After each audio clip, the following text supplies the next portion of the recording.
Hey, Glenn. Hey, Chris. How are you? Good. Ever since we moved to a every 2 weeks recording thing, it just seems like the whole world changes in the time between recordings. 2 weeks isn't that long. You're absolutely correct, but I think everything did happen in the last 2 weeks. It seems like that. Everything you did and didn't want to happen happened or something. Right. Every fortnight. Did I tell you I learned what that means? Did we talk about this already? Fortnight? Yes, we did, and I've actually used that at work. Actually, do you know the origin of that phrase? I actually have. I've been able to sound intelligent thanks to you and your explanation. Because I have had people say, bi-weekly, and I'm like, what do you mean? That's very ambiguous. You realize? That's right. And then they just roll their eyes at me and couple of go nerds. along their way. Yeah, couple of nerds. Well, I heard about it on another podcast, so I guess it'll make its rounds with the podcasts. That's right. But anyway, this is the only one that matters. It's a big week in Disney news, I think, right? Things happen. Yeah. Stuff. So, you want to talk newsy things? Yeah. So a few things happened, were announced just in the last few days. So this past Monday was Memorial Day. And that's essentially the official kickoff for summer, right? So yeah, that's what they say. Well, gee, you don't sound too excited. I'm a science guy. I'm like, no, that is not the beginning of summer. There's a solstice. There's science behind this, people. But I hear that's science. True. That's true. But guess what? You know what? Science is a passé thing. Don't worry about it. Science. Science. What did science ever give us? What do we care about science? So silly. Anyway, so yay, happy summer. Nerds of lab coats doing experiments. What do they know? Yeah. Yeah, but I never know. Are you supposed to say Happy Memorial Day? Have a solemn Memorial Day? Really. What are you supposed to say? Supposed to. Right. I mean, it's not a happy occasion, right? No. But we kind of treat it that way because what do we know? Anyway. Right. We're insensitive human beings. No, I think it's more ignorant than anything else. I bet you most people, because every year there's like a what's the true meaning of Memorial Day, right? People don't know. Some of them are the president. My uncle served in the Vietnam War, and he one year, I think fairly recently, my mom it's her brother wished him a happy Memorial Day, and he said, "I'm not dead yet." And she's because she didn't she's just really like think about it's a holiday. And so she knows now. Well, as long as you never make the same mistake twice, they say you're doing fine. So, anyway. Yeah, good. Okay, so I'm sorry. I interrupted the news thing. So, no, it's fine. Memorial Day, summer's sort of here. Summer's kicking into gear. So there's a few news items from out of Disney. Okay. At your favorite place, Disney Springs, they are now offering preferred parking, which means paid parking. Yeah.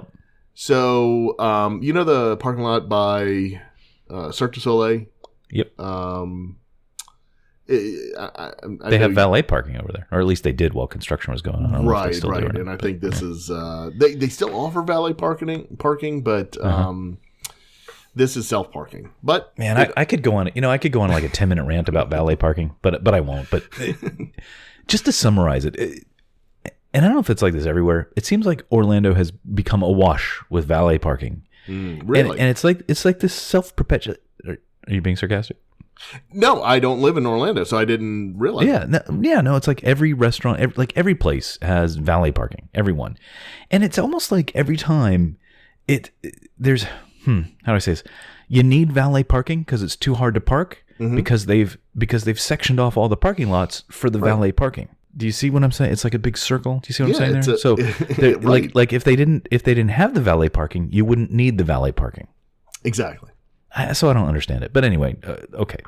I kind of understood it during construction because it was like parking was a pain and you had to park so far away and walk over or whatever. But anyway, over on that side, yes, parking. Yeah, on that side, and then on the World of Disney side, there's another lot, a service lot. Both of these are service lots, so they're not in the garages, obviously. Yeah, right. So there's two of them, and they're $10 to park for the day. Oh, that's not bad.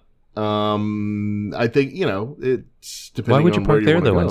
instead of the beautiful parking garage that I've expressed my love for many times. Those garages are great. Why wouldn't you park there? I think my guess is when close to the end of the night, when everybody's trying to leave, I think there's probably congestion in the garage.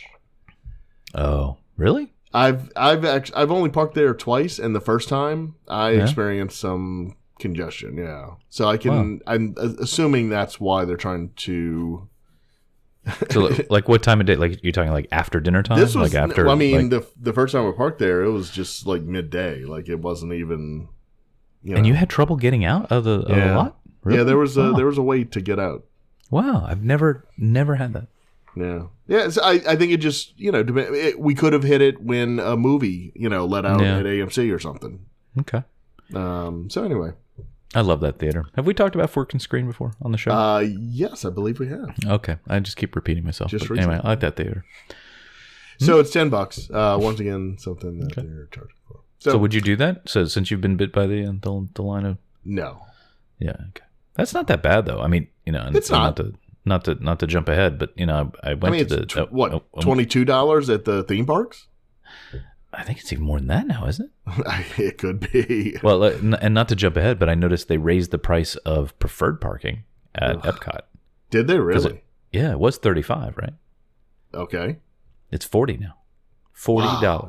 $40. For what? I'm not quite sure. I mean, just to park a little closer, really? Yeah, but it doesn't save you that much time. Not at Epcot. It doesn't. It's literally maybe it saves you, like, if you didn't do the tram because you're like, well, I don't want to wait for the tram.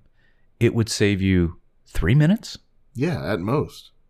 6 minutes, for there and back, maybe. Right. I mean, I just don't. I'm all for paying for luxury when it pays, like a cabana or something. But I could see it at the Magic Kingdom. That's the only place I could see it at, because you are that. I mean, that parking lot is huge, and you do need to take a tram, pretty much. Yeah. But even the preferred parking, because I know occasionally we've had to park in like the handicap area, which is where the preferred parking is. Right. It's actually behind handicap. So, like, even if you did that at the Magic Kingdom, the walk to go from there to the TTC it's like you might as well take the tram. It's quick. It's not that bad. Yes, it is. Yes, I've done that trek many times. I'm just saying, you're not for $40. You're not. I mean, if it were $10 you're right. extra, They're not dropping you at the gate. Well, I guess no. I guess it's not. I keep because I'm an annual pass holder. It has parking included, so I keep thinking it's $40 extra. But I guess it's not $40 extra.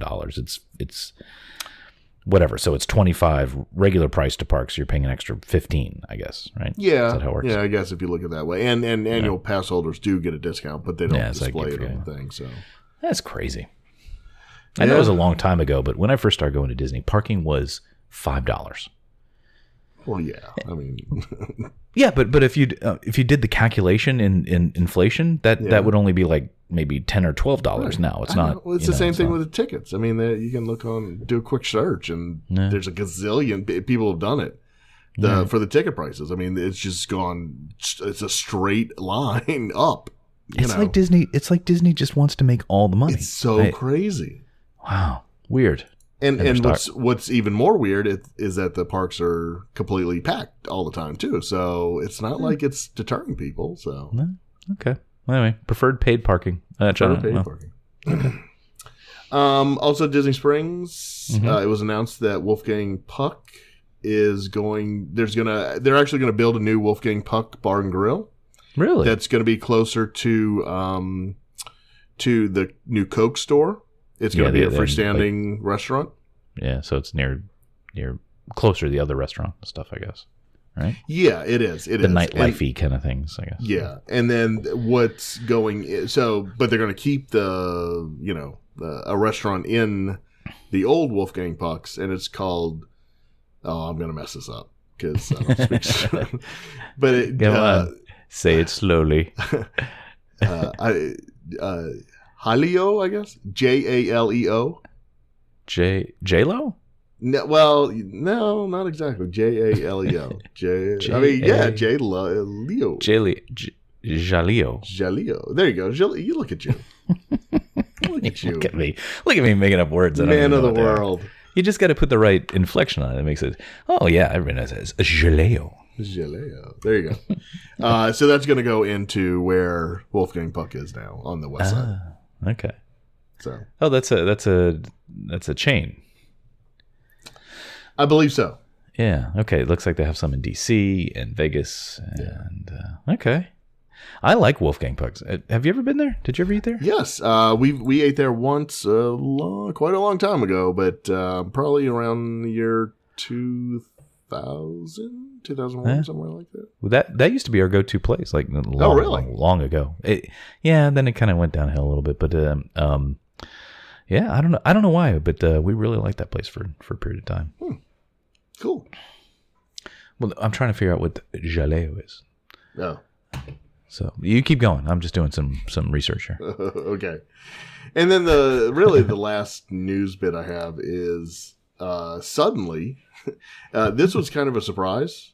Yeah. But was it Monday or Sunday at Hollywood Studios, they have a new projection show at Hollywood Studios on the Chinese theater. It's called Disney Movie Magic. Yeah, a friend of mine tweeted that story to me. It's kind of interesting. Yeah. It's a 10-minute show, and I don't think there's any fireworks with it. And they still have the Star Wars. I was going to ask you, did they get rid of the Star Wars thing? No. So this plays about 30 minutes before that. Okay. So I guess if you're standing there waiting for the Star Wars one, you get to see this. Or I don't know if that's why they're doing it. Man, they are all in on these projection things. They aren't they really are all in on these projections. I'm not clear on how you feel about them. Do you like it? Because I thought, because like now you seem like you like it, but the first time we talked about it related to whatever the name of the thing was on the castle, the Magic Kingdom, you were like a little down on that. So yeah, I didn't like them on the castle. Okay, but you like them as part of the new. Yeah, because it's Happy Ever different After? technology. Good night. It's different. It's better. It's clearer. Oh, I see. Like you couldn't really see what it was they were displaying on the castle before. Oh, I see. Okay, so you just basically the quality's gotten to a point you think it's good. Yeah, Okay. I think it's from what I've seen on the videos, it looks good. Okay, I'm looking forward to seeing it in person to really form an intelligent opinion on it. Mm-hmm. So what's the show back at the studios? Is it like a documentary of the things you used to be able to do at the park but can't do anymore because they're all closed, or like what's the show? That's pretty good. You like that? I'd go watch. I just made that up. Yeah, I like it. I'd watch that. No, it's just movies from Disney. It looks like Mary Poppins, Pirates of the Caribbean, Tron, Mary Poppins. Indiana Jones, and Guardians of the Galaxy Volume 2. So I think they just show images of that. That's why I kind of think it's just something to show while you're waiting for the it doesn't seem like a real attraction. I don't know. Maybe I'm wrong about that. So it's like an appetizer. It's Yeah, like a little, right. That's what I'm thinking. A little preview. Yeah, right. Don't you think? Okay. I guess. I don't know. What do I know about Disney? I know. Well, we're going to find out in a second because maybe. No, you're not going to find out anything. You're going to find out I'm a cranky old man. That's what you're going to find out. Well, that we all know. Stay tuned. Thank you. There's no. Now wait a minute. These people don't know me as cliffhanger well there. They don't know me as well as you do. That's not fair. If they listen to any episode, they pretty much have. Listen, I just want perfection. Is that wrong? at affordable prices. Okay, so speaking of that, on that note, Chris, did you do anything this weekend? Did you go anywhere? Oh, it was Memorial Day. It's the start of summer. Yes, I heard. Is. Actually, did you have a good Memorial Day? I don't know if I asked you, or did you have a? Yeah, I didn't even know how to ask you without it being insulting. Was your Memorial Day all it should have been? How's that? Sure. Yeah. Didn't do much. The highlight, of course, as is every year, is the Sunday. That is the greatest day in racing. Mm-hmm. So, did you watch any of the races? I'll tell you, I did. How's that? Okay. I have them recorded. Does that count? No, it busy. Really doesn't, unless you viewed them and know what happened in each of them. So busy. But, I did follow your tweets about the races, so I feel like I only I had watched one. them a bit. I think I only tweeted one thing At the start. It felt like a lot. Oh my god. Okay. The F1 race was okay. It was pretty much follow the leader. Their F1. Yeah, it was pit strategy that determined the race. Sure. The Indy race was entertaining. That's what I heard. I saw the result. I saw who won. I'm trying not to have too many spoilers in here, but listen, nobody who listens to this podcast cares anything about racing. Let me tell you. There was for you, unless it's Autopia. Oh, I know. I know one, and I know the favorite was out relatively early. I saw the news. Actually, it wasn't. I read it kept up with them, but I haven't sat down to watch it. I don't know where you find this time. Where do you have the time? For that day, I dedicate it. Oh my gosh, I can't. It's just silly. Yeah. Anyway, I don't have that kind of time. And then of course the NASCAR race, which is the greatest. They still do NASCAR? That's still a thing? Actually, I watched the end of it because I was still up. It was like 11:30 at night. But for anybody who doesn't know what we're talking about, hang on. For anybody who doesn't know what we're talking about, the Memorial Day weekend is the like biggest race day of the week because most of the big racing series have a race happening that weekend. So you have the Indy 500. You have one of the most beautiful Formula One races in Monaco, France. And what else? I'm missing something. Indy, Monaco. And then NASCAR. One? It's the longest race of the year. Yeah. 600 Is miles. it? Yeah. Okay. Yeah, they all feel pretty long. But anyway, it's a big racing. So anyway, the NASCAR race ended with once again with pit strategy. So it actually turned into a pretty good ending because you didn't know who was actually going to win. So okay, well, this isn't our racing podcast, but tune into that one if you want more on this. But anyway, so you had a good time. That's good. Yeah, that's all right. Me too. So, but I didn't get to go anywhere. So, but you did. Yeah. So it was so I have to actually back up before the weekend because it leads into it. There's like a continuum here. So the week before or the week leading up to it, I was actually at a conference, a tech conference, which by the way, this time of year for anybody in technology, this is like Christmas and birthdays and just everything rolled into one this time of year because it's like back to back to back. There are all these tech conferences and all these big announcements of what's going on in the tech world. So I went to a local one here, which has a Disney connection because it's I go to it every year, and it's I think it's always been at the Swalfin, at the Swan. Mm-hmm. The conference is actually at the Swan, but then they have other things at the Dolphin, which I think we're going to talk about in an episode coming up, right? Yes, we are. Yeah, so from it actually started on Sunday. So from Sunday through Thursday, I was at the Swan, all day, and I could literally throw a rock and hit Epcot from there. Which you suggested that maybe some lunch or something, I just hop on a boat and go over there. Mm-hmm. And I was actually gonna take your advice that time. But it was bad advice, turns out. So, just because I was short on time, and then a couple of days it just looked like it was going to rain, and anyway, it didn't do it. But while I was there, I was like, you know what? Now I want to go to Disney because now I'm seeing it over there, mm-hmm. and so I said to my missus, I said, let's be bad parents. Let's take the kid out of school on a Friday because it's the Friday before a holiday. Who cares anyway? And let's go do something at Disney. I've already been out of the office for the week for this conference. I might as well just take a day on that Friday and let's go out. It'll be fun before the big weekend crush hits. So I think I texted a friend of mine or maybe you, and I said, where should I go? And you reminded me that Flower and Garden was still going on, which I don't think I had seen any of this year. So we decided to go do that. So went out to Epcot. It was pretty good. I had the my usual love-hate relationship with the fast passes. Yeah, but you did. So which fast passes did you get? Yeah. So normally, last time I think I talked about it before. So the boy really loves Soarin', and so that was going to be my plan. Lock that one in, and which by the way, all right. So sidebar about the fast pass thing. So the way it's at the Magic Kingdom kind of makes sense to me in that there's no tiers at the Magic Kingdom, right? They're just all here are the rides that are in the fast pass system. You can book any three of those that you want. as long as they don't overlap, right? Right. Yep. But Epcot still has these tiers, which I think Magic Kingdom used to have, but doesn't at the very beginning. Yeah, early on they had it.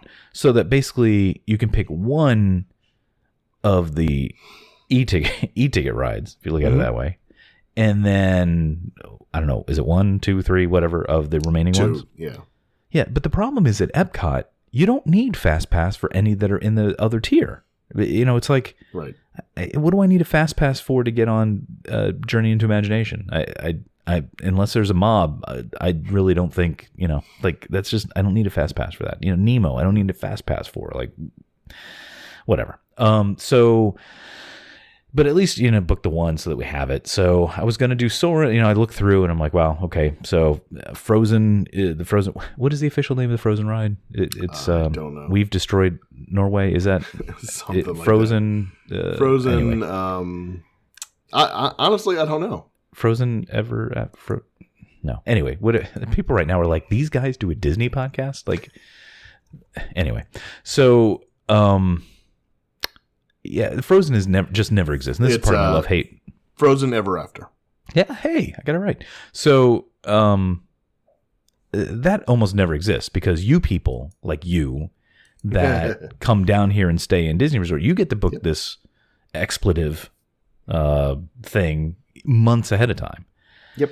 While people like me, the bedrock foundation of the profitability of the Disney company in our annual pass holding, I can only do it like, the day before. So usually by the time that I am like, hey, let's go out and I go look for Fast Pass, the hot ticket items like Frozen and Pandora things are just gone. Yeah. So, but while I was doing this, it showed, no Frozen things. And then all of a sudden it went bloop, here's one for, 8 o'clock or whatever it is. I'm like, wow, I've never seen that happen. Just like, I guess somebody had just canceled theirs like at the same time that I don't know how that would happen. But it popped up, and so I booked that because I figured, well, the boy likes Frozen. I liked it the first 40 times I saw it.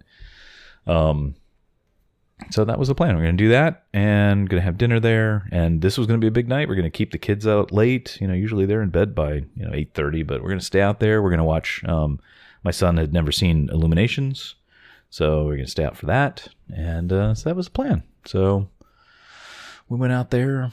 We don't get out there early, like you always chide me about, but mostly because we have a little baby and he has to sleep, take a little nap. So we waited for him to have his nap, and then we went out there, and it was fun. We Flower and Garden was cool.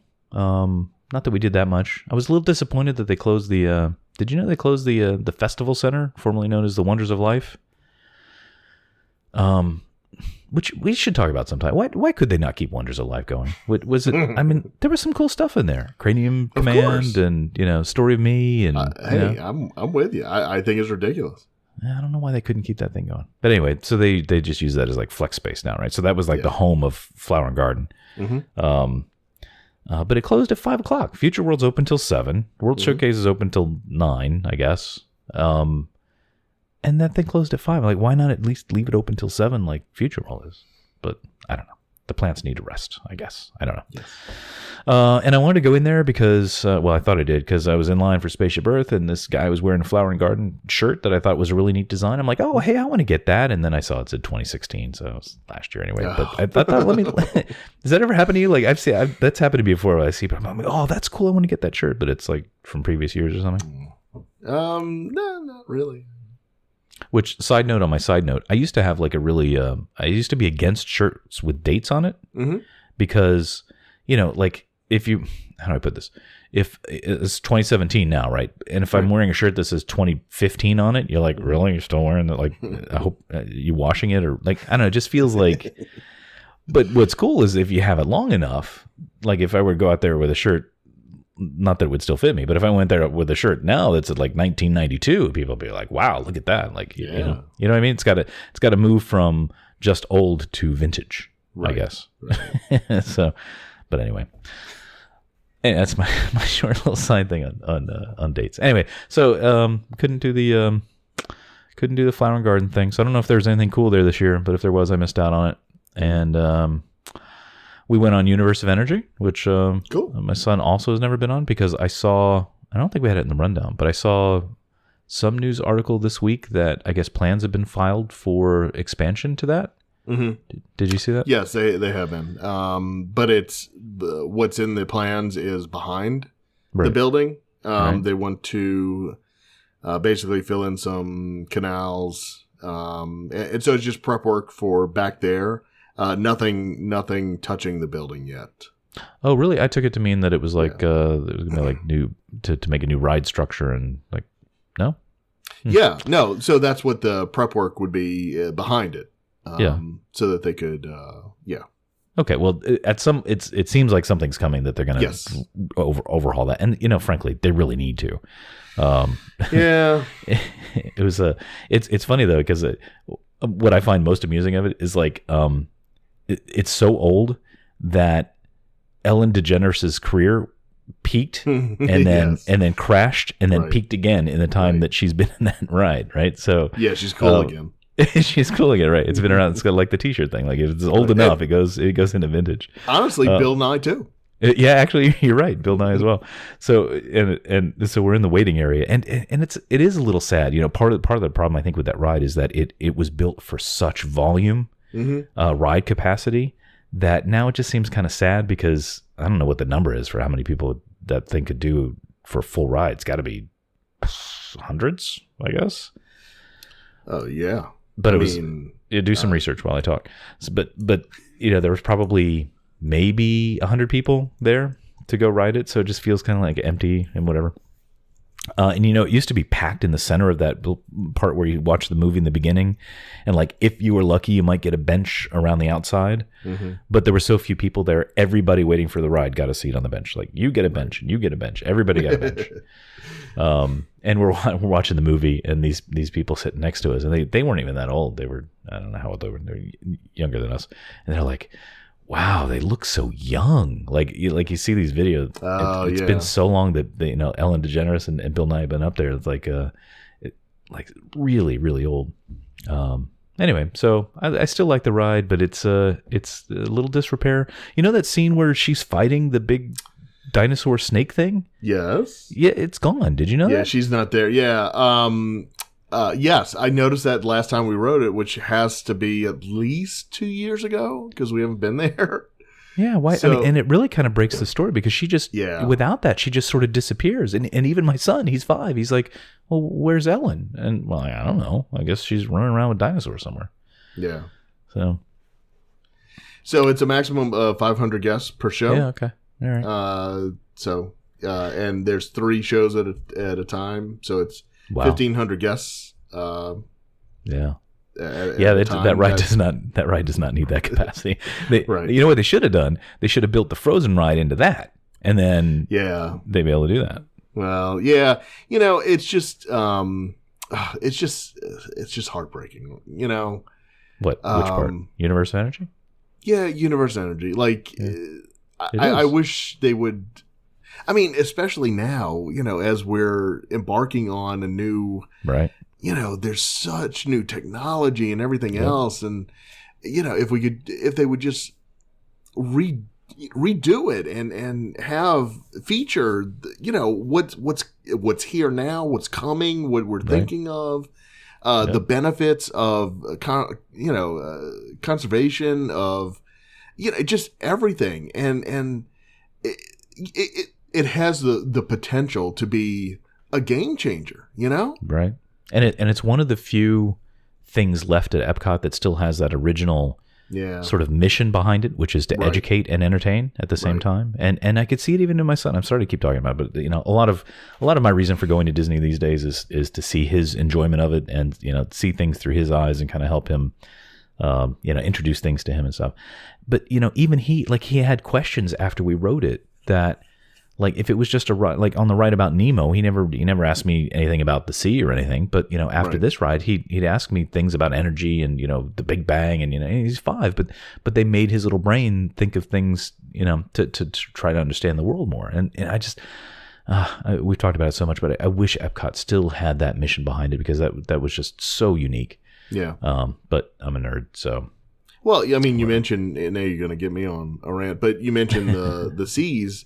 They used to have, you would go in, Right. go in the line, and then you go into a darkened theater, and you saw this beautiful movie called The Seas. And and it just it took you from, you know, the creation of Earth to the, you know, how the seas were formed, and then it invited you to go, you know, under this, beyond, you know, down into the sea. Yeah, and that way was the down whole in premise. those hydrolators, right? Those were scary. Yeah. They went so deep.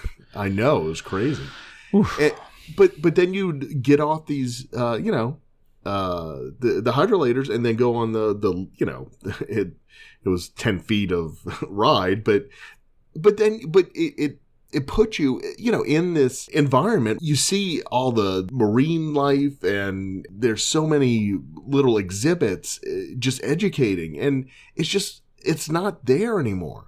Right. I mean, those little exhibits are there. They have some of them, but it's not, it doesn't put you in the same, like you just said, he doesn't ask you questions there. I mean, it's all about Nemo, and but before, I'm willing to bet that he would have asked questions after seeing that movie, and gone in the hydrolator, and gone down and seen all the fish and everything else. I guarantee he would have asked questions. Yep. So, but alas, you know, that requires too much thinking. We're just here to have fun, damn it. So yeah, Universal Energy. So it was fun to go in there. It was weird that Ellen didn't have the fight with the big scary thing. But it was cool. Isn't it crazy like how much you remember? Like, I haven't been on that ride in years and years and years. Right. But I don't even think we went on it that much. But like, I could recite every part of the whole ride all the way through. Yeah. Stupid Judy. Show title. And sorry for any Judy listeners. Anyway, so we did that, and then I tried to force my kid to take some pictures in front of things, which he loves, and then it was kind of a pretty hot day, so we did something we never did, which is kind of let him run around in those little miniature splash pad things. Wow! You know, do you ever let your kids do that? No, not at all. Yeah, we never did, but it was hot, and he's like, "Can I please?" And I'm like, "All right," but we were dumb parents because we forgot to tell him to take his shoes and socks off. So then after he's done, I know we're such morons. After he's done, he's like walking like, I don't know, he's got ailment. No, he's like on his tiptoes. He's like, "My shoes are wet." I'm like, "Shut up, kid, they'll dry. Come on." Right. My shoes are wet. Wah. Yeah, so we're walking past the mouse gear. And I said, you know what? Let's go see. I'm sure they have like Disney Crocs or something in there. Let's go do that. And they did. For like $45. What are the odds? I know, right? I'm like, I'm not paying that. But there were some cheaper flip flops there, so we got them that. But you know, walking it just a more glimpse of my personality. So I'm walking into the mouse gear, and the greeter cast member there says, "Hi, welcome to Mouse Gear." And I stopped and I said, "Mouse Gear? I thought this was Centaurium." What? And he Did you really? Yeah, because you know I'm a jerk. And that's awesome. No, because I should a little bit of background. We loved the Centaurium. I loved that it was, and I like Mouse Gear too. But Centaurium was such a unique thing, and it had the second story where like all the art stuff was and everything. Right. I really loved that shop. So it was. I wasn't trying to be. I thought like a cast member would like get a chuckle out of that because like, oh, hey, he knows his history. Right. This cast member who was on the older side. It wasn't like, you know, they were only in their 20s and wouldn't have known it.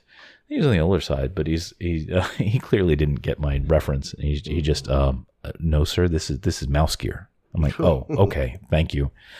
My guidebook here says it's called Centaurium. Yeah, so we went in there. But they opened it up. I don't know when they did it, but they kind of rearranged a big part of it. It is nicer. It's kind of a lot more open space. I think they took out that whole candy area. Anyway, I don't know why I'm telling all that story, but just a little glimpse into the Disney trip. And then what else did we do? I should have charted all this out. I think we went over to the land? Well, yeah. Well, we went to Nemo first. Thank you for prompting me. I went and did the Nemo thing first because Nemo. Did I tell you one time there's one really irritating thing about that ride. Mostly I like it, but there's one thing. Like, have you ever noticed how many times you hear the name Nemo in that ride? Mm-hmm. Yeah, you mentioned it to me like way back when, and now whenever I do go in there, I that's all I can hear because you've brought it to my attention. Yeah. So thank you for that. Yeah, you're welcome. One time I counted, and it's a 2-minute ride, right? And I think my count was 35 times. 35 times you hear Nemo, Nemo, Nemo, Nemo, Nemo. 35 times. 35 times minimum. Or in our case, when they had to stop the ride to let people on, and like you sit there and you're stuck, but you're between scenes, so you hear the Nemo from both the scenes. It's like you just really want to hurt somebody after that ride. Yeah. Anyway, I do like the ride though. I think they did a pretty good job with it. You know, if they're going to go that direction. I mean, right? if they're gonna basically destroy it, at least they destroy it in a nice way. Ruin it right. Oh, no, I'm sorry. No, I do have a complaint about it. I knew I would come up with one. Oh, okay. So one thing, I don't know what they would do about it. I'm sure there's something they could do. The entrance, the line for that, the queue is so long, and there's no way to shortcut it. Now, granted, I have extra complaints about this because now I'm carrying a 14-month-old baby that can't walk. That is a long walk to go all the way through, up and down, back and forth, all the way to the bottom of the ocean to get on the ride, you know, when you're carrying an extra 30 pounds. So I wish there was some way they could, you know, when you don't need that length of line, they could short it. But anyway. So after that, it was dinner time. And man, so we had these fast passes for Frozen at 8 o'clock? Yeah, 8 o'clock, whatever it was, yeah. And then the fireworks. Well, I made a mistake with fireworks, and I should have known better. Like, what time is Illuminations? 9. Yeah. It's always been 9 o'clock, right? Always, forever and ever. Yes. Since the dinosaurs came from the universe of energy, it has been 9 o'clock. Ellen decreed that it's 9 o'clock every single night. So, but because I'm a moron, when you do because I guess there's a fast pass for Illuminations. We didn't do it, but you could do that. I guess it's a special viewing area, whatever. Yeah. The time for the fast pass is 8:30. So I say to myself, oh, I guess they're doing it a half an hour earlier now. I don't know why. Maybe they moved it, even though for forever it's been 9 o'clock.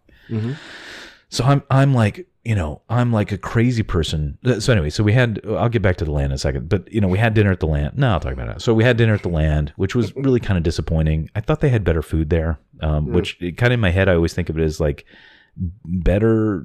It's not just hamburgers and stuff and fried chicken strips. It seems like it should be better, but I don't know. The choice is just, I don't know. They weren't rocking it for me. And I'm none of my with you family. 100%, because that's exactly what I think too. It's like, oh, well, you know, there's different options at the land. So, you know, why don't we go there? And every time we do, it's like, we look at it and it's like, oh, this is why. Okay, well, that's good. It's not just us. Okay. Because we get there and we're like, and it's weird because, you know, on the surface, I'm like, we should like what we're being offered here, but it's just like, all of it was like, eh. So, but I tried to think of a place. So sorry, back and forth, but it's all kind of tied together. So we had this fast pass for 8 for Frozen. Now, you know, you have an hour to do that or plus, you know, they really give you a hard time. And so in my head, now I have the stress. The stress is the things at 8 o'clock, but fireworks start at 8:30. So I'm thinking I've got to go ride the ride and then go get to some place to watch fireworks within that 30-minute window. Right. And I don't know how long even though I have a fast pass, I don't know how long it'll take to go do the ride. So I'm like stressing about this now. And I don't know if you know this, Glenn, but the land, not really close to Norway. They're kind of far apart. No, in fact, I think I was closer to the actual Norway than the Epcot Norway. So, you know, I'll admit it. I have a personality failure that when I have a time pressure, when there's some place I have to be, I turn into a different human being. I'm like, go. You know, it's like a military mission, right? We have to be somewhere at it'd be at 2000 hours. Let's go, people. So I'm like force marching my family over to Norway. And another thing I don't know if you know about, 5-year-olds, they don't like to focus on one particular mission. They're more of the butterfly kind of approach where they kind of look over here and go over there. So this whole battle, like get the family over to Frozen, which by the way, I'm doing for the kid, not me, because I couldn't care less. But we get there. We get there like 8:01. My wife's not sure she wants to go to it because one time she asked me, would she like Maelstrom? Mm-hmm. And my wife doesn't like roller coasters and drops and stuff like that. And I think at the time I said to her, I said, it's not that bad, but it wasn't that great of a ride. So if you're stressed about it, don't worry about it. Right. So she had it kind of in her mind that Maelstrom was not a ride that she would want to be on. Yeah. Okay. So, yeah, I know. But you know what it does it? Here's what does it. So we're waiting. We got fast passes, but we're waiting at the first check-in, right? Yeah. So every one of these stupid rides, they put up these plaques that you would swear you were entering a NASA space simulator. To like not even simulator. Like you are getting on a rocket and you're literally going to go in outer space. The way because they're like, it's dark and there's flashing lights and there are drops and they make the thing sound so terrifying. Yeah. That she's like, I don't need to go on this ride. I'm like, come on, it's fine. And she's like, I said, all right, fine. So now I'm stressed over that because I was in my head. This was a beautiful evening. We were all going to go ride on this Frozen ride that we haven't been able to. How long's Frozen been open now? Like a year? Yeah, sure. Yeah. So we haven't been on this yet in a year. So I'm thinking, it'd be a nice family ride. So now I'm upset because now she's not going to be able to ride it, but the boy's still with me. Is there a height requirement for it? No. Okay. I mean, okay. Because there's no bar or strap or anything. So. Right. Like, I mean, that, okay. Oh, that should be an indicator? That should be a tip-off. Like, if there's, like, you could have taken Ryan on it, right? Like. Yeah, well, we were going to, right? The baby, the 14-month-old. Yeah. Yeah. But it's just, if you don't like those kinds of things, and then there's this sign that's like warning you, like I guess, I know. Like I gotta, like while we gotta talk, I'm gonna see if I can find a picture of this warning they have up there. It's like, and my logic, and I'm like, well, honey, they built this for for people that like Frozen, right? These are kind of the little munchkins that like this. So it's not. I mean, how bad of a ride could it be? Anyway, but that's what she had to do, and fine. So and who knows if the baby would have liked it. So whatever. But has she been on Pirates? Huh? Has she been on Pirates? Well, yeah, and that's what I told her. I said, because it's been forever since I was on Maelstrom. I said, I think there's a drop that I think is kind of like Pirates, maybe a little less, but it's kind of in that vein, which she doesn't mind that. It's fine. But you know what it does is that there was mention of a backwards drop, and I think that was the tipping point. Once they kind of got that out there, like you're gonna fall backwards, then she's like, I don't need that. But okay. I know she hasn't been on it. Like it's so your imagination is like, I know. And that's what I'm saying is that they they kind of trump it up because they want to be extremely conservative and like if you have any problem with this at all, you better get off. And they also did it the Universe of Energy, which I don't remember them doing before. They must have mentioned literally 6 times. Mm-hmm. This is a 37-minute ride. Once you get in, you cannot get off. It's dark. They over and over. And we were a little stressed about that with the baby because like would he get scared with all the things? But how did he deal with it? He was fine. He just wondered where Ellen was as well. So okay. we all kind of wondered that.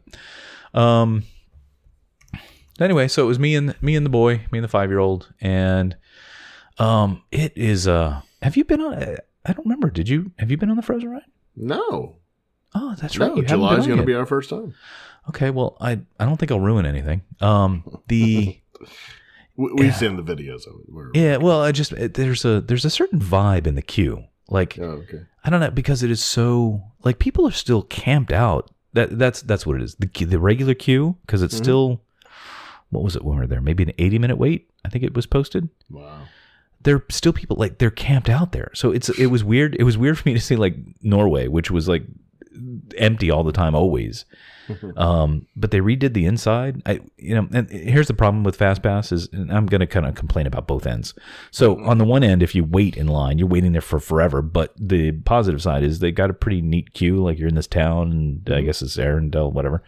And so it was themed really nicely. But my other complaint is that when you do Fast Pass, you rush through the queues so much. You can't. I'm like, wait, let's look at that. What's that? So you can't really see what the queue's like.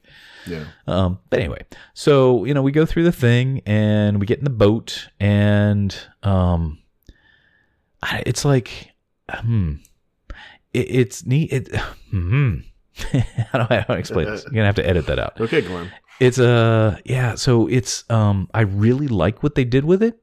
Mm-hmm. But it's like it's a short ride, right? It's a couple minutes. Yeah. It felt to me, and I don't want to put thoughts in your mind before you go see it, but you generally don't listen to me, so it won't matter. So it's like they crammed so much into it that it was almost like And I had the same kind of feel like when I first went through the Winnie the Pooh ride or whatever. It's like there's so much going on. There's what am I focusing on? What's happening? It's almost like your first ride on some of these things. It's almost like it's just a wash. You just got to kind of do one, and then the next ride through you can get to, because then you know what to expect. So I liked it. It was neat effects. The drops were actually more severe than I remembered. Which, not for me. I don't care. I like some roller coasters and stuff, but for the 5-year-old, maybe. So we did the ride. He had screams of delight while we were on it. Then we got off the ride, and then I guess he I don't know if you know this. Kids aren't the most rational beings. But it was like after he was off of this, he realized that he was scared during the drop. So it was now 2 minutes later, but now he's upset about it. So now my boy is sobbing, upset because it was so scary because the drops and everything. I'm like, it wasn't that bad. Oh, it was. Get Melissa on it. Yeah. So now, hopefully Melissa isn't listening. So you're married, right? So if there's one thing a married guy knows is that you just never want to be wrong, right? You always want to be right? So now I'm thinking, great, I'm going to get off this ride. I'm going to go find my wife. She's going to see our son in tears, and she's going to give me that look like, see, dummy. So I'm trying calm down. Just stop crying. It was fine. You had a good time. I had you. You weren't falling out of the boat or anything. And no, he was still sobbing. So in the end, I look like dumb dad for trying to take this, whatever. But so I will say though, and I don't know if anybody else, I'd be curious from our listeners, if any other little kids going these rides, 5, 6, whatever, if their kids have any issues with the drop in it, because it's not huge, right? It's like Pirates, but because of the way it's Pirates doesn't have anything else coming at you, right? It's just sort of like just a drop all on its own. Right. But what am I trying to say? Words. So, but with Frozen, the drops coincide with part of the show, if you will. Like there's other sensory things that makes it feel more dramatic. That's kind of the best way to put it. So like there's one thing if there's just a drop and go, but if the story that you're in is like somebody's pushing you, right? That's probably a good way to think about it. If somebody's pushing you and you're falling, then your brain goes, this is a much more dramatic thing, right? You'll know when you see it. So yeah, I just wonder if anybody else with little kids, like if they were just building this ride from scratch, I guarantee you they would not have put drops like that in a ride for Frozen. They only have them there because they were going to reuse the track from Maelstrom, right? Because they even have the thing where it shifts and it turns and goes backwards, and and so they kind of freaked him out a little bit. So, but I also don't know, was he predisposed to be freaked out because mom said she didn't want to go on it, and he was like, "Why isn't mom going on?" I was like, she doesn't want to go on. So anyway, it was good. Now I want to get back on it a second time because then I could, like I said, it's like the first time's a wash, and then let me see if I can get the rest of the family back on it a second time, and then we can see how people feel. You might, seriously, they have some really good videos on YouTube. You might just want to show that, and and never ride it again. Well, no, just show, and so they can objectively see without actually moving, what it's like and what it looks like. Yeah, maybe. So here's the warning sign. I looked it up while I was ranting and couldn't figure out what to say. So, and it's very nice. It's done very beautifully, like in proper Arendelle fake Norway styling. You may get wet, big capital letters on the top. Board a boat in Arendelle and set off into a world of frozen fun. Well, that sounds nice. This song-filled journey, I don't even remember there was music. Song-filled. I don't even remember there was music. I'm going to guess somebody said let it go at some point. This song-filled journey includes a backward and forward plunge. Did they have to say plunge? Backward and forward plunge down short waterfalls. And then they have the warning signs. Supervise children at all times. Children under age 7 must be accompanied, blah, blah, blah. So they kind of make it sound like it's, more severe than it is. Well, plunge. I'm willing to bet that if you go on the Mexico ride, it probably has a warning sign that's not far off from that, except for the plunges. I mean, they all say But what is supervise your children. Do they? I never read them. Yeah. I don't want to be told to supervise my children. So anyway, like many things in my life, I am glad to have said I am happy that I can now say I've seen the ride. If the ride weren't so incredibly difficult to get on, I'd go on it again, because I do think the animatronics and the staging of it were good from the blur that I remember. So I'm curious to see what you think. None of your family will have any problem with the drops, the big severe plunges forward and backward. Right. But anyway, so that was that. So then we camped out. So now I'm like, I just want the night to be over, because now I'm stressed over all this stuff that happened. But we waited for Illuminations. The boy loved it, and cool. right at the very end. And this is if anybody doesn't have kids and kind of looking forward to when you do have kids and you go to a park. Like, kids are frustrating. They're big pain in the asses. Let's be honest. Kids are a big pain in the ass. But they're the best things ever. And so here it was, the last couple hours of this evening were stressful. And over dinner, they were both like crazy because it was all out of their routine and all that. So I was stressed, stupid dad. But then as Illuminations is ending, he said, "Dad, this was the best night ever." No, and so then it kind of just makes it all good. He loved Illuminations. Thought it was great. That's awesome. So, yeah. That was my night. And then we hightailed it all the way back to the car. Cool. But that was actually a good spot. I guess there's lots of good places to see Illuminations, but it was just right in front of Norway. We just went right to the rail there, and that's one nice thing about that show is it's easy to get a good view from many places. Yeah, it really is. So sorry for my long-winded view, but that's what I did at Epcot. Awesome. You can edit most of that out. I love the trip stories. Pretty cool. Yeah, so I'm trying to get out there more often. It's just it used to be. It's even hard. It's hard to imagine now that, like, back before we had kids and when we were quite a bit younger, it'd just be like, it's Thursday night, let's go out to Epcot. And now it feels like such a production to get out there. But yeah, we try to go more often. But do you have any so I can learn from my mistakes here?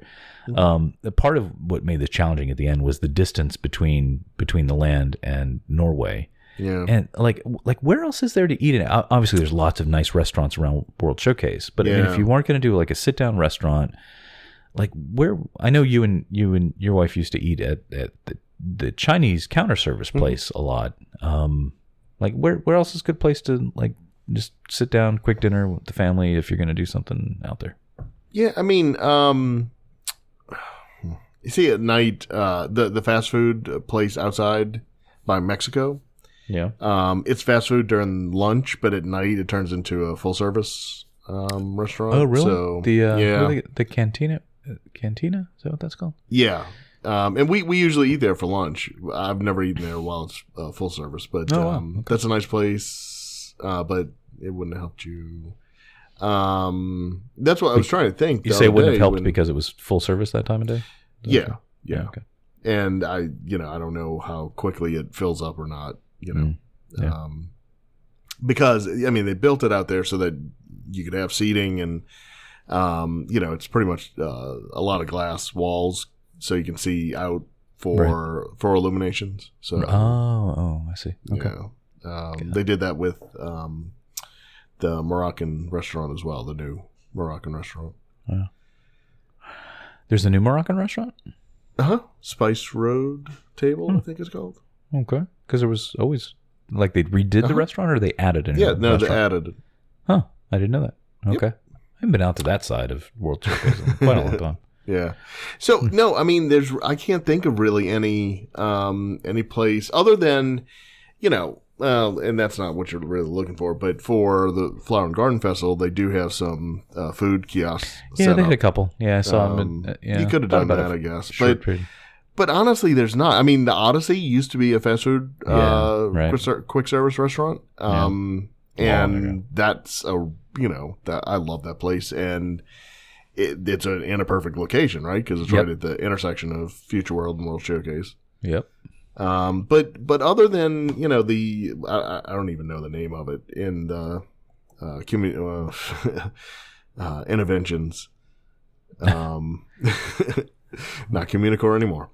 Not In Interventions, the electric years umbrella, I think it is. And that's Yeah, your yeah, burger and chicken fingers place. But so the land really kind of is the only other option in Future World, and so that's why it's kind of we always head to World Showcase to eat because we don't even think about Future World too much. I'm gonna have to map out something.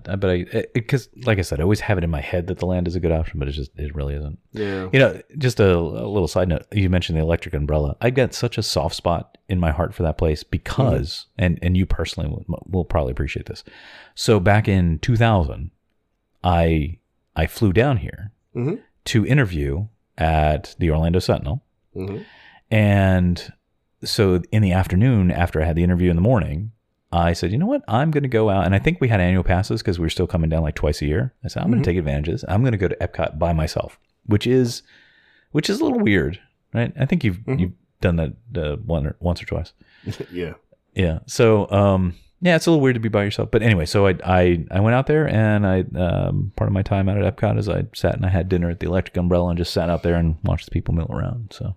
It's funny, when I moved to Orlando, my sister came down to help me, and after we moved and everything, we went out to Epcot. And it was like the night before I started at the Sentinel, and actually, that's where we ate.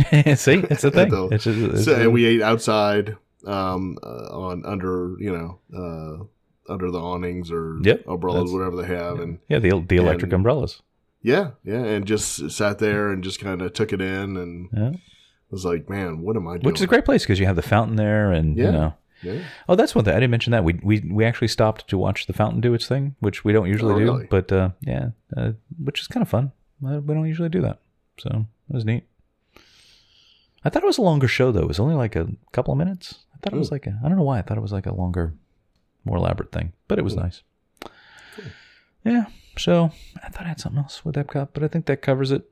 Spaceship Earth we went on. Love that ride still. Yeah, you have to go on that. Man, they better not ever mess that up. I know. Yeah. I might have to be one of those people that go out and, pickets. Pick it, yeah. Make a sign. Right. Yeah. Anyway, Epcot. I don't know where we'll go next. But Animal Kingdom, man. Oh, Animal Kingdom. Has anything gone on in Animal Kingdom recently? I don't know. Let me think. Has anything happened at Animal Kingdom? No, don't see anything rundown. Oh wait, didn't that Avatar thing open this past weekend? Yeah, this is all you. I'm gonna take a nap. Go ahead, tell the people about it. No. So it did open this weekend, and the first day, I think Saturday. I looked at the My Disney Experience app to see the wait times, and the Flight of Passage, I think the name was, it was 235 minutes, something like that, and then the boat ride was 195 minutes. Which I think that's a lot of minutes for both of them. If one is counting minutes, that sounds like a lot of them. Like it's 3 hours and 4 hours, pretty much. Yeah, I don't know. For a ride, I could never imagine ever waiting in any line. No ride is worth that wait. I'm sorry, I don't care what it is. Space Mountain, I'm not waiting that long. I mean, I don't care what it is. There's no ride that's worth that. No, I mean. And actually, I heard from somebody I work with that I guess there were reports of people lined up like in the early morning, like at 4 a.m. Like, I don't know where you. I guess good for parking them. lot outside the gate. And that's what he the person I work with. They had friends that did this wait. That they got out there like 4 a.m. They didn't go on the ride until 2 p.m. I'm like, really? I mean, right. What did you do? You lost that time. Yeah. Like, what did... Oh, anyway. Yeah, but okay, I'll devil's advocate on the other side, though. Okay. As a longtime Apple fanboy, sure. I have in the past waited hours and hours in lines at the Apple store for actually before there were iPhones for new Macs when they would come out or whatever. Yeah. And part of it had nothing to do with the end result of getting the thing. It was the experience of being with your kind of people and like just, it's almost like a little community bonding thing. So, maybe that's what it's all about. Okay, sure. But at the end of the day, you walked away with a computer, correct? Yeah, if I worked it out right. Yeah. At the end of the day, they walked away with, I guess, an experience. Yes. Well, experiences are worth more than items. So yeah, I mean, okay, all right. But I'm with you. I'm just Pandora? I'm probably trying to play devil's advocate. I'm with you. I would not. I mean, you know me. Yeah. My cutoff is like 30 minutes, and if it's beyond that, But then again, there are a lot of rides like Seven Dwarfs of Mine Train. I still haven't been on because I'm just not going to wait in those lines. So. Plus, it's Pandora, which just and I've seen a lot of a few. I'm not going to say a lot. A few articles about blog posts from some of the people I follow and everything else, and they pose the question about, because apparently we're not the only ones that are fairly negative towards this new land. Really, we seem like we are. Like everything I see is like people, like these people waiting in line for hours, and people seem excited about it. So it seems like it's very polarized, where you either hate the idea of it or you've just embraced it, and whether you like Avatar or not, or are you just going to it because it's something new at Disney. It seems like there's two very definite camps, and you do think about it, and I don't know what it is about this one, about Avatar, because I've never seen the movie. I have no real desire to see it. Oh wait, you never saw the movie? No, I've never seen it. I thought you had. Well, then how can you dislike it if you've never seen it? Because I'm not interested in enough to want to see the movie. So I can't imagine I would want to really visit and get into Pandora. Okay. So that being said, Disney does have other things that aren't Disney, right? I mean, Disney MGM Studios opened with the MGM in the name. Sure. And that's not Disney. And people called it MGM, and that drove me up a wall. So the Great Movie Ride, it was because Disney at the time, right, in the late 90s, mid to late 90s, they didn't have the catalog of movies that they, especially for old Hollywood, they didn't have that catalog of movies. So they partnered with MGM to be able to borrow, Wizard of Oz and Casablanca and things like that. So that's been in the Great Movie Ride since day one. When they did Star Tours, they just had an agreement with Lucas. They didn't own Star Wars at the time. They didn't, Indiana Jones, Stunt Spectacular. That was, it's Paramount. It's not Disney. The Twilight Zone, Tower of Terror. Twilight Zone is CBS. It wasn't even on ABC.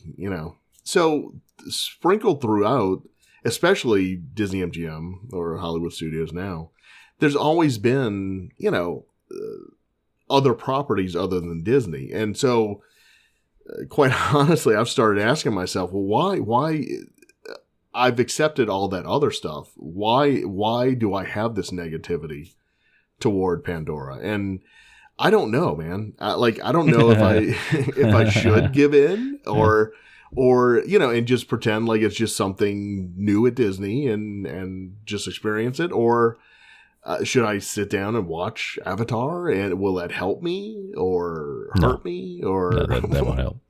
That'll just dig you in deeper. Yeah. I have a proposal for you. I think I know what the difference is. And actually, you shared a blog post with me from Tom Bricker, who's a photographer you and I respect quite a lot. And he had an interesting thought that really made me think, for a change. That he said, I'm paraphrasing, but essentially what would be the words? The not the theming, but the backstory, if you will, the foundation of the characters and the story.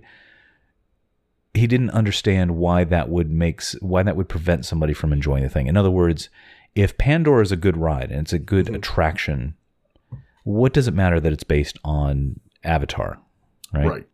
And he has a point to a degree, which is but I think the problem for me is that if it were If it were something completely neutral, some completely made up story, that's what I wish they had done with it, is take the exact same kind of ride design, and because it looks beautiful, looks like it's got some great technology in it. But if it weren't based on Avatar, that's the part that drives me crazy. And for me, it's because I felt Avatar was such a mediocre property to base it on. Whereas the things you mentioned at MGM, which I'll say just to rile you up, thanks. They were world-class properties. I hate to use that term, but I mean, amazing movies that had history and appreciation and respect. Where Avatar is just Avatar, right? Yeah. Like nobody loves Avatar. Like I defy anybody to give me one quote from that movie without Googling it, right? Like nobody has any sort of memory of that movie. So for me, that's what I bet it is. I bet it's the worst. It's the uncanny valley of what to base an attraction on, which is it needs to be either completely not known at all and have nothing, or it needs to be a much stronger property. Having it right in the middle there, where it's like, I remember that movie kind of came out, and it's like, right. So that's what I think anyway.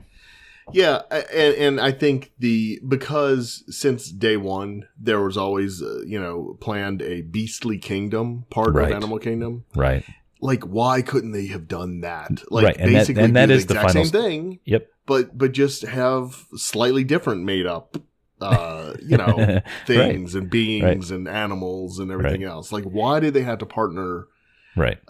With Cameron to do this, and I think that's what gets me is that.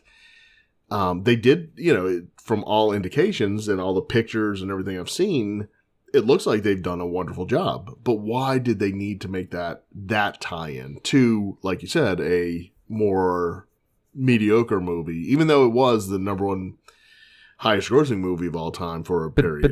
But not because it was a beloved movie. It was because it was a magic trick. It was 3D. And you're absolutely right. That is the final straw with me, is that it's the lost opportunity for the mythical land that they were going to do that now will never get done.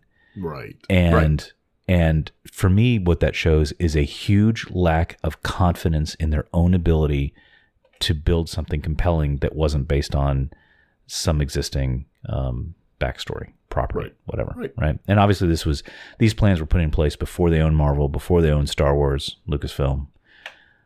So maybe it would have changed it because it felt like they were really grasping at the time, because it was right when Harry Potter was announced for Universal. I think, wasn't it right about there? It was right about there. It was kind of a reflex action to that. I think management kind of freaked out a bit, like, oh my God, we have to do something now. But then it took them like 10 years to build it, which I don't understand. And then in that time, I don't know, it seems like somebody would have said, you know what, let's take a turn. We don't need this based on Avatar. Yeah. But anyway, that's what we got. Now, I'll because I love to be an optimistic guy. Now, what do you think might happen? Because there are sequels coming out for Avatar, right? Yeah. What if those are great movies? What if what if this is the preliminary to now this becomes a great what is the word I'm looking for? Not property. A great what do you call Star Wars and Harry Potter? Franchise. Yeah, franchise. Thank you. That's the word I was looking for. Like, maybe Avatar becomes a great franchise. Maybe the next movies are great. Right? Well, I'm sure it's somebody's hope.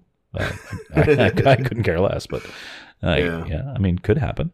Yeah, right. If that happens, then Disney looks like geniuses, right? Right. Yeah, they're fortune tellers. Yeah, it's not going to happen though. But yeah, it could. No, it's not. It could happen. Yeah, anyway, so kind of to segue a little bit.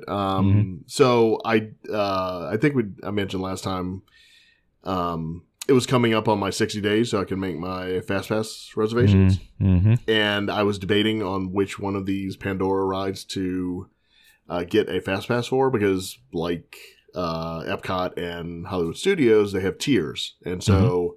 Guess what's in tier 1?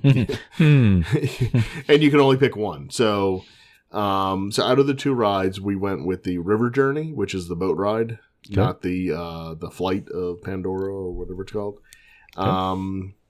And quite honestly, it's just I think the family will enjoy it better. There's a lot less stress. Apparently there's a lot of chatter about the body type you have to be able to even go on the Flight of Passage. Really? Okay. Yeah. And it's not just what you would think of, like, maybe in larger body type. It is larger, but it's like a bodybuilder couldn't go on it. Like The Rock, he couldn't fit in it because apparently they clamp your legs into this contraption. Well, that sounds terrible. If your calves are too big, okay. like you can't ride it. There's also a thing that goes around you, and it has to click. And if it can't click, so like really tall people can't ride it. Really muscular people can't ride it. So I'm out, clearly. Slightly overweight people or so can't ride it. There's still going back and forth about that. So they're supposed to be putting one of the ride vehicles outside so people can actually sit in it and see if they can get in, so that they don't go all the way through the line and then that's get good. Up there. That's something you want to do in front of there's 50,000 of your closest too. friends. Yeah, right? Because another podcast I listen to, like, they're fat shaming people in public and things like that. So that ride, while I've heard that it's pretty like spectacular, it's not just. Yeah, sorry to interrupt. Well, no. I've heard that it's, I think, everybody would like to ride it, but they've put such restrictions on it that it's actually just ticking people off right now. Wow, that's really kind of shocking. Like you would think. I mean, Disney attracts all kinds of people, right? It does. And so you'd think if you're an Imagineer, and I'm not, so I don't know anything. But like you would think, I don't know, if you started down a path where you're like, this is a pretty restrictive experience that we'd have to leave a lot of people out of, you think they would have turned a corner with that somewhere and done something else. But yeah, okay. And from what I gather, this is kind of like Soarin' in that you're on like a ride thing, but watching a movie thing. Yeah. Somebody I work with sent me a picture of like what the inside of the ride structure looks like, which is kind of impressive, but I still can't quite imagine what all the details are. Like, do you hang upside down? Like, why do your calves have to be? I don't know. I really don't know. I honestly, I don't know. I've looked for video. There's no video because, what do you? You can't do a video, right? Right. I've seen the video of the queue line, and it looks really cool. And up until you get on the things that you ride on, but I don't know anything beyond that. So I have no idea. I don't want to start any conspiracy theories here, but are we certain that all the people that go into the ride actually come back out? I don't know. Sounds kind of scary to me. I don't know. All right. So and remind me again why you had this Sophie's choice between these two things. Why couldn't you do both of them? Because they're both in one tier, and you can only pick one out of the two. Well, you could have gone. You can go more than one day to that park. But I'd have to go more than one day to Animal Kingdom. So, but you could just go there and just to do the ride and take the little. I don't need to see the ride that bad. Take the little express transportation back and forth. We'll be back at another time, and we'll ride it then, maybe. You're so patient. All right. Yeah, I'm good. All right. Well, reviews are good though, right? I mean, overall, the rides. I mean, despite the wait times and the poor franchise it's based on. But okay. But how much of that is that because you're waiting that long? No matter what the ride is, it was amazing. Say it's great because you just wasted 4 hours of your life waiting in line. 4, right? I think it was more than 4. Yeah. So, I mean, okay, let's wait and see how. I wish Disney. I wish Disney were not, and it's not Disney's fault, but I just it's frustrating that every time there's new things like this, it's the flock of people that just I don't know what I'm trying to say. I can't speak tonight. It's a bad night to record, but like every time there's something new, like even the Pixar ride when it came out, we didn't ride that for a year and a half, 2 years, because it was just like everybody does the new thing, and it overwhelms the new thing. Yeah, that's why we haven't ridden the Frozen ride in a year. It's just I wish there was some way that smoothed out a little bit. And Fast Pass isn't it, but I don't know. I have no answers, just complaints. Well, you really need to do the Seven Dwarfs Mine Train. That's actually a really fun. I can't. That's what I'm saying because roller coaster, but because now we're usually planning. No, not because it's a roller coaster. Because there's never any Fast Pass for it, and I'm not going to wait in line over an hour for that. So, but because as a annual pass holder, I can only book 30 days before, if we're even lucky that we know 30 days before we're going to go on a particular date. So usually it's between a week, maybe a few days to a week and a half before we go, and there are never any fast passes available for it. It's like gone for the entire day. Yeah. So it's it's not that I don't want to get on, just I've not been able to get a fast pass, and I'm not going to wait in line. So okay. And clearly I'll be by myself. So well, clearly. All right. So anyway, speaking of fast passes and making reservations, I did. Last Tuesday, I sat down. It opens up at 7 a.m. Eastern time. So I got up at 6 o'clock. Wow. Got on the computer and I made reservations for all 7 days. Do you want to venture to guess how long it took me to make all of the 7 days? My God. I'd still be working on it, so I can only imagine. Having written all of them out and having a list, so all I had to do was go in and choose them. Yeah, I mean, that sounds like that should be 10 minutes. Yeah, you would think, right? You would think that would be very easy and very simple, and because you're just clicking through, and you're like, because you already know, you're not spending time thinking about it, right? So you're like, this one, that one, done. Right. Yeah. It took between 30 and 40 minutes. No, get out. Why? Because the website is so horrible. It's not that bad. It's not that bad. God. Oh my What's God. So bad? Come on, it's not that bad. You go in, you pick your party, right? Okay. So you have your family, which, I mean, that is one thing. Like, why can't I make a permanent party? Like, why can't I just make my family right. Because you have to do that before every single choice. But go ahead, All right, so okay, we're going to Magic Kingdom in the morning. Right. On this day, because that's what you pick. You pick the date. Yep. You pick the park, and then you pick a segment of time, like morning, afternoon. Morning. Right. Well, I don't do morning, but I do afternoon, evening.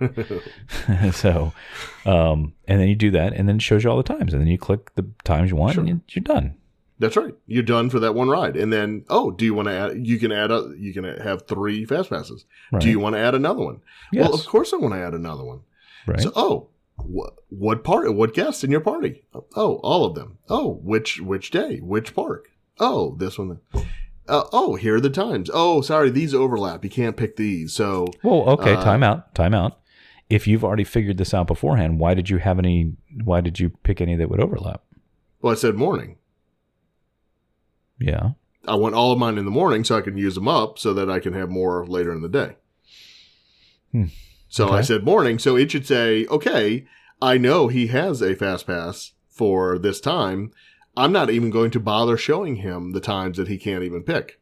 That is kind of dumb that they should. Yeah, that is kind of dumb. It even just put it in a different color or something. Like, we'll show you these. You shouldn't pick these because these overlap. Right. Here are all the green ones, and then these red ones you shouldn't pick. Yeah. Yeah. All right. I'll give you. All right. I'll give you that one. But so I had to do that 21 times, right?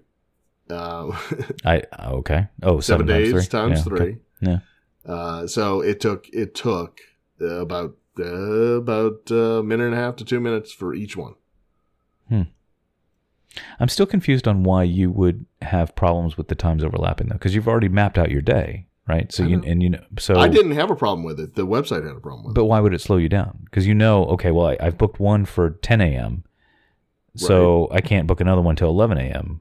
Correct. Why doesn't even though I say morning, why doesn't it say there's no late morning to afternoon? Why doesn't it just show me, okay, so your next slot of times, you have these 3 options? Yeah, you're right. That would be nicer, but because you already mapped it out, it didn't seem like that should really get in your way. All I'm saying is, no. I see what the problem is here. Hold on. I mapped out what we wanted to do. Yeah. I don't know what the times are. That's what I have to pick. I don't know. All right. I see what the problem is here. It's not the website, but I see what the problem is. No, the problem is the website. Yeah, no, 100% the website. It is. It's a little kind of brain dead, right? Because you can't.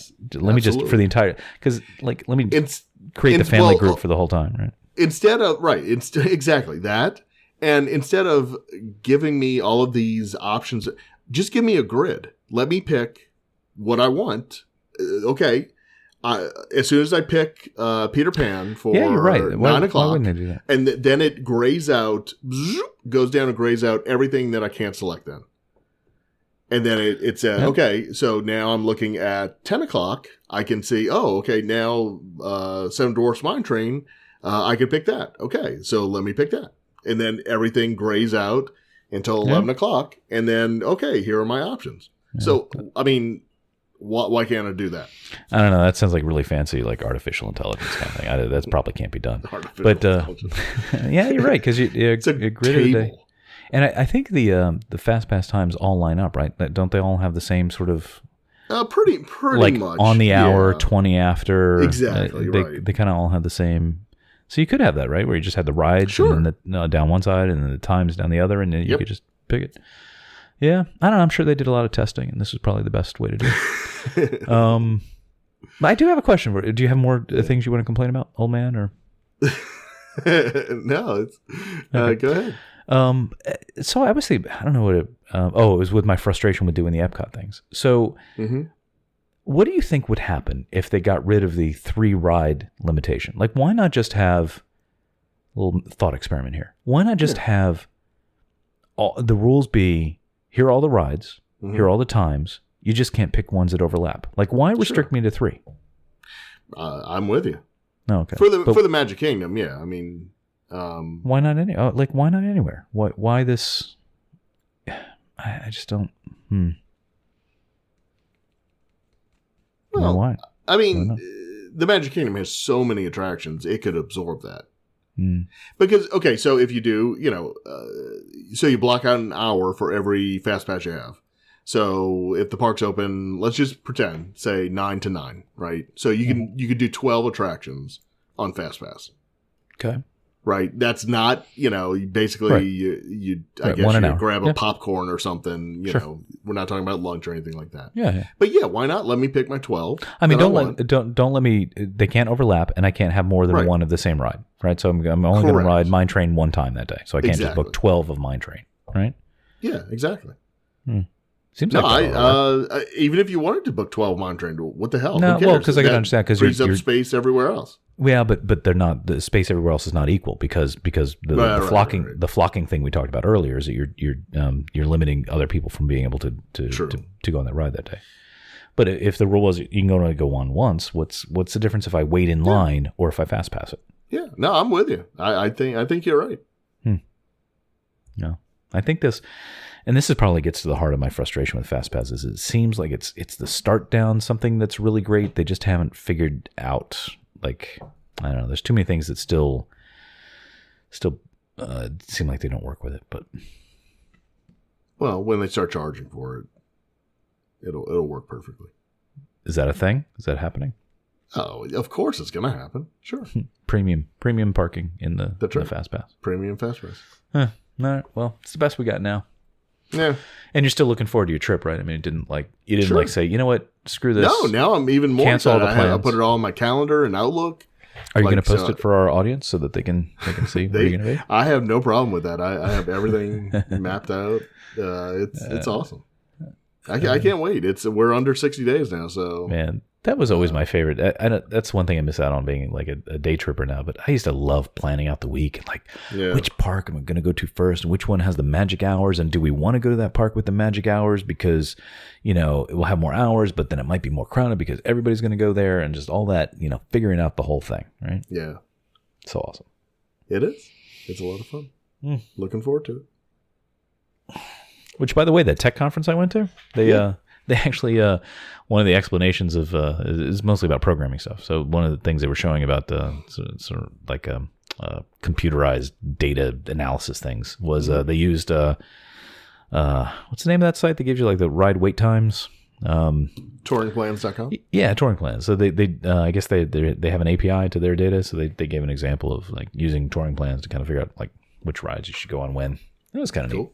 neat. That is. So. We should have started something like that. We really should have, man. Really should have. I need something.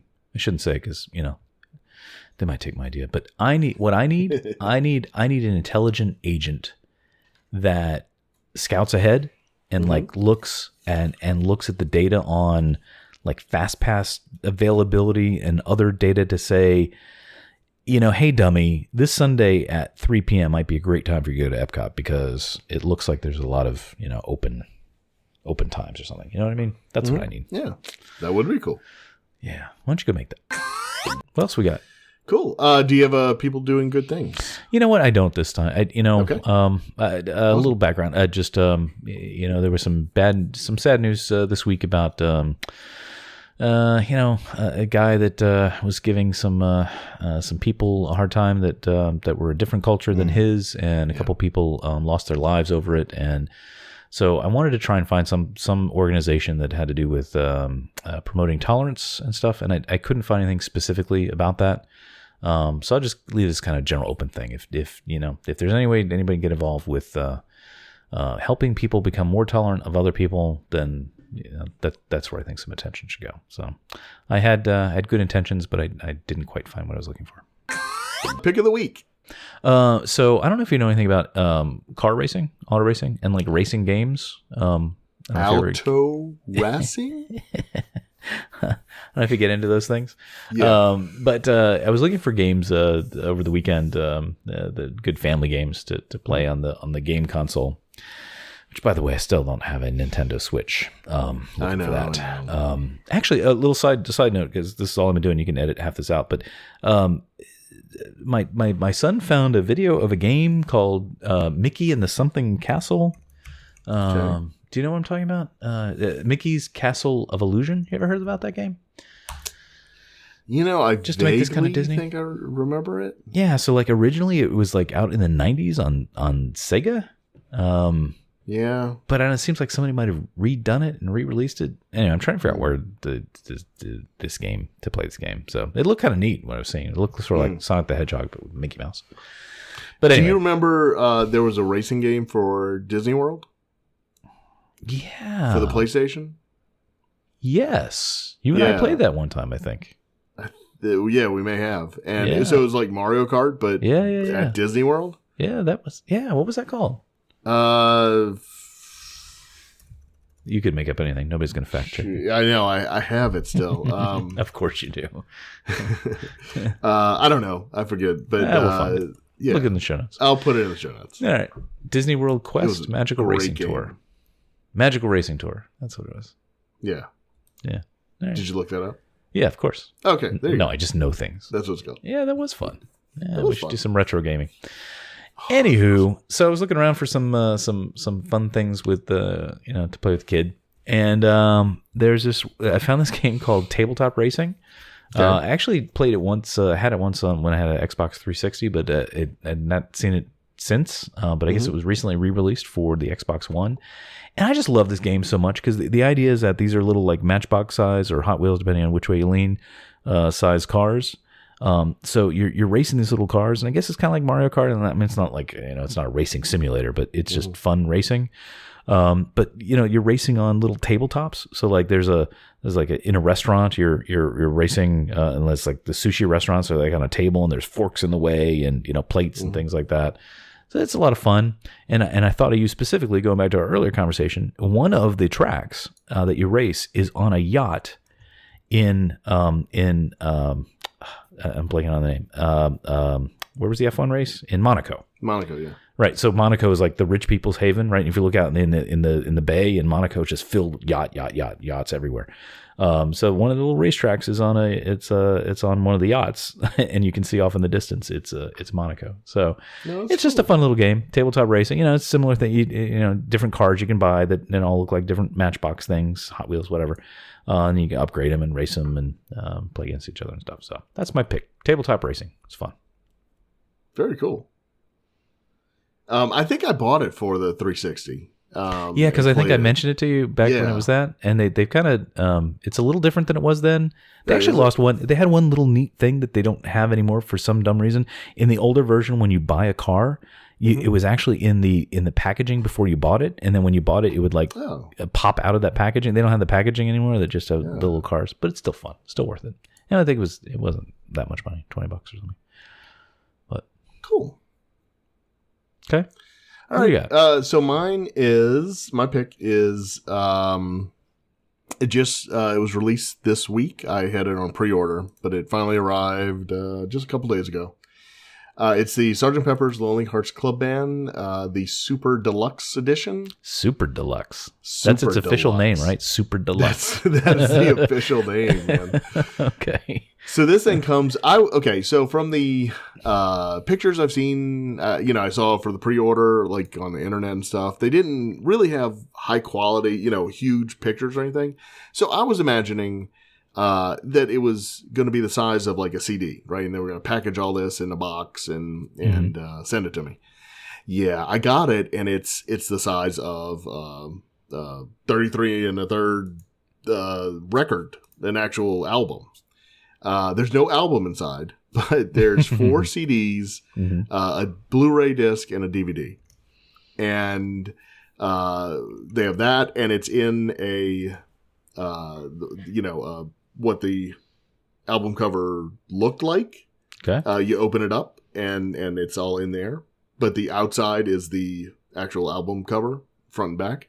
And then it comes with a book, a hardcover book that is all about just this album. It also comes with. Did you mention? I'm sorry. Did I miss it? Did you mention why they're coming out with this now? Why they said? Well. No, I didn't. So the reason they're coming out with this is it's for the 50th anniversary. Actually, tomorrow, June 1st, is the actual 50th anniversary. It was released in the United Kingdom on June 1st, in the U.S. on June 2nd, 50 years ago. So that's why they're releasing this. And so just real quick, it comes with a few like promotional posters and stuff too. So I'm looking at pictures there. Yep. But the main draw is obviously the CDs, and the main CD is the new stereo mix of the album. So I've just had it a few days, and I've just read a little bit about it. I've listened to it, but so for this remix, it's the album was originally done in mono, with the Beatles actually supervising it. Was that? And stereo. Well, no, hold on. So it was originally done in mono, with the Beatles and George Martin overseeing everything. The stereo version wasn't. The Beatles had nothing to do with it. It was an afterthought to put something out. So what they've done is, they've remastered it with today's technology using the source tapes. And, so the stereo version is not the stereo version you've heard over the years. It's a completely new stereo version. Cause that's how you and I've talked about why this album is important. It seems like both of us early in our childhood got attached to this album. Yeah. That stereo version is the one that I had. I didn't actually listen to it in mono. So the original stereo one is the one that I ended up listening to. So I'm curious. Right. And that's what they've said is and that's actually why they wanted to redo the stereo version, because more people have listened to it in that stereo version then they listened to it in the actual mono version that the Beatles, worked on. And now you said the Beatles didn't have anything to do with the stereo version, but George Martin, who was their engineer, he did. I mean, he's often considered the fifth Beatle in designing their sound and stuff. So I mean, it wasn't as if they just farmed it out to to some other country to go do the mix for them. But still, it was not at the time. Almost everybody had mono audio gear, so it was almost like, well, we'll do a stereo thing, but almost nobody was going to hear it anyway. So what's the it didn't get the attention that the mono mix did, right? But so the new one, I guess they're saying, okay, with fresh ears, like if you were really doing if you really wanted to really make it shine with stereo, how would that mix be, right? So that's kind of the idea. Exactly. Okay. Well, I have it as well. I should say awesome. I noticed it. Well, I noticed it's on Amazon Music.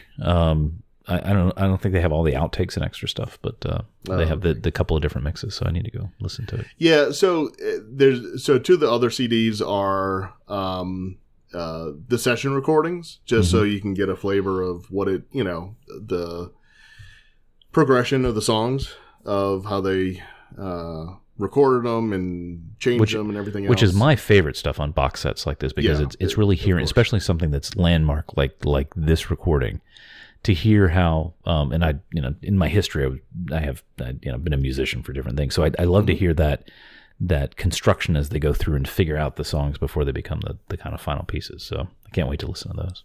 Right. And then the fourth one is the original mono version plus 4 or 5 additional songs. The Strawberry Fields Forever and Penny Lane, and then they have the unreleased first mono mixes of a few of the other songs. Mm-hmm. So that disc has, it's not just the original album; it has a little bit more on it as well. Mm-hmm. Now the Blu-ray and the DVD, but I have a Blu-ray player, but I don't have surround sound. Mm-hmm. Do you? No, and that's what I noticed was the video has it's like a 5.1 mix of it, which I'm what's the point? But no, I don't have anything set up for okay. that, so. All right. Well, so they on the Blu-ray there's the making of Sgt. Pepper, which was actually recorded in 1992. They have 3 or 4 of the videos for those songs. And then they have the audio of the album, but in 5.1. So that would be interesting to actually hear. I'm so split on getting actually getting this, because it just I want to hear the audio stuff from it, but I'm like, do I need all the stuff? No, you don't. It looks neat though. I'm watching an unboxing here on video that you didn't do for me, but I did. That somebody else did. I was shocked because I got it. I'm like, what is this thing? Well, you know why it's that size, right? It's that size because that's the it's mocked up to be like the case of the audio tape they would have used in Abbey Road when they recorded it. So right, and so I didn't mention that, but yeah, when you open it, the actual box is that Right. Oh wow, yeah, that's the this is how old I am now. I was a young kid when I got it, but I had the LP, the record, and the reproduction they've done here looks exactly like what I had and stared at for hours at a time. Yeah, I wonder if people today can appreciate this recording for its landmarkness. Oh, I think so. I mean, I think so. Well, I hope so, but you don't know, because a lot of it is because it was just so out there for the time. It was so because you really have to like even watching movies today, and even like we talk about Star Wars a lot, right? Like even A New Hope. It's like, can you kind of have to put your mindset into, okay, imagine what all the other movies were like in 1977 or in that time frame to really appreciate a lot about that movie, right? Because afterwards, so many things change because of that it doesn't seem as special, right? Because it starts all the rest. You have to really understand the time. So I don't know. I love this record though. This was one of the first 2 records I ever owned myself were this record and the Star Wars soundtrack. I got them both the same year, and you won't tell your story, but oh wow, they have the little cutout. I'm looking at the box in here. There's like a because I remember the record had like a little paper thing where you'd punch out there's like a fake mustache and like some military badges and things. Yeah. My record had that. Yeah, looks cool. It's in there. I think I need to get it. I think I have to have this. That's a good pick. Yeah, it's pretty cool. So how much of it have you listened to so far? I haven't listened to the studio recordings yet, the sessions yet. I've just listened to the stereo mix. I'll be honest with you. I don't know if I could listen to the mono mix and enjoy that because of. Yeah, I think you could. Really? Yeah, because I got the mono albums a few years ago. Yeah. they sound really good. Yeah. Yeah. Because what I always, one of the things that really struck me when I listened to this is I'd almost always listen to it on headphones. And, you can poo-poo the stereo mix, but there was, stereo was like it was the up and coming technology then. So there was a lot of kind of stereo trickery they would do to really kind of highlight. It's kind of like when 3D was all the rage, and they'd have a lot of things flying at you to really emphasize the technology.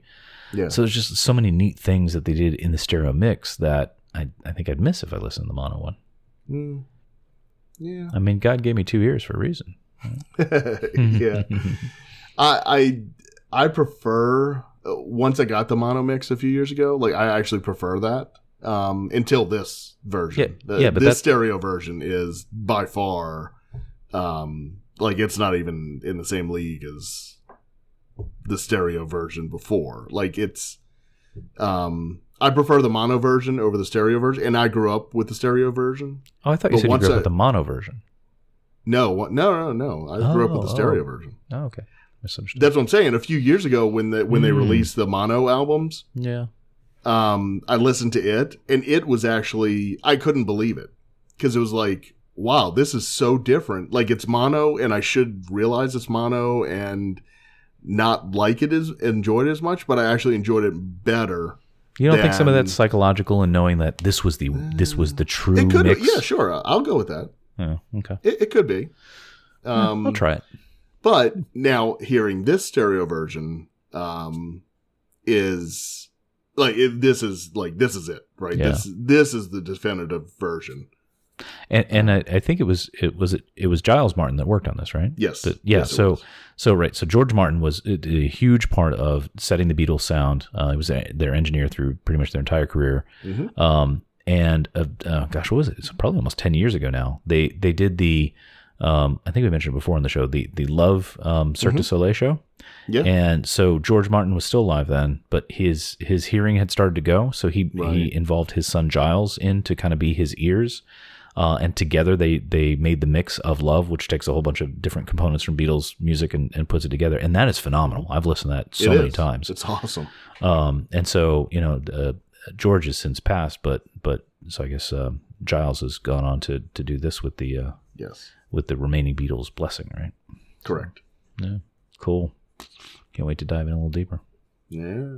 Good pick. Well, I guess, we'll have to wait another 50 years for the 100th anniversary one.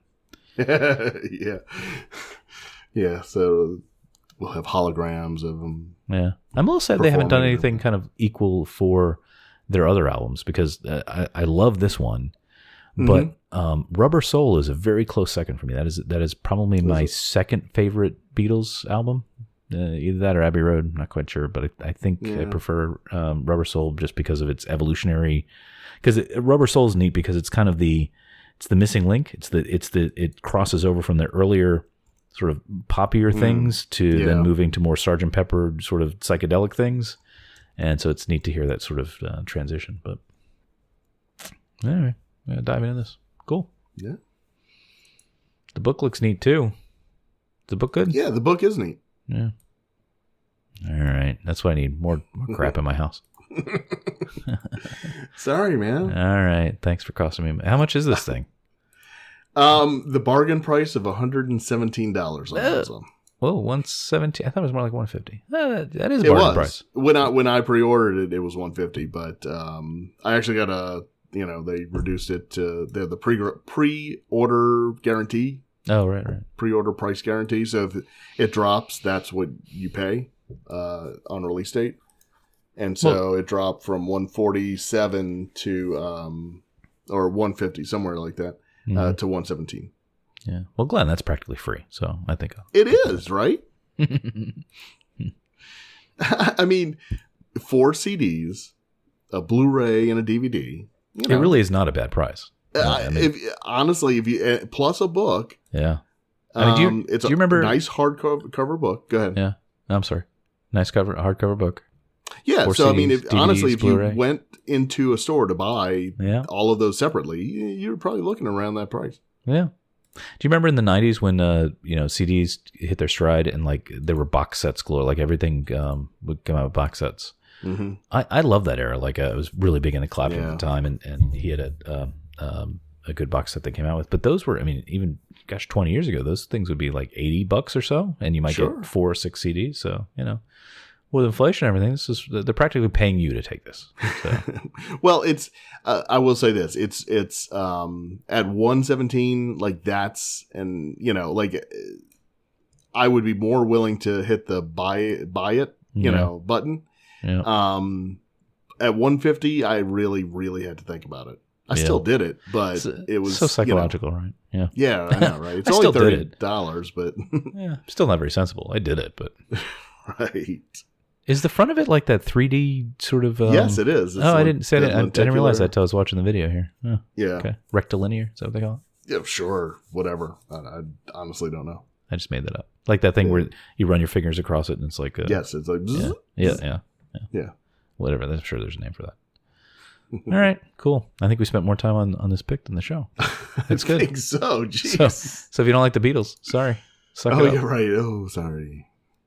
Man, I wish it'll never happen. I wish they would bring that Cirque du Soleil show here. I know, right? Mainly just because I hate Vegas, but I really want to see it. Yeah, that's pretty much the only reason I want to go to Vegas is to see that show.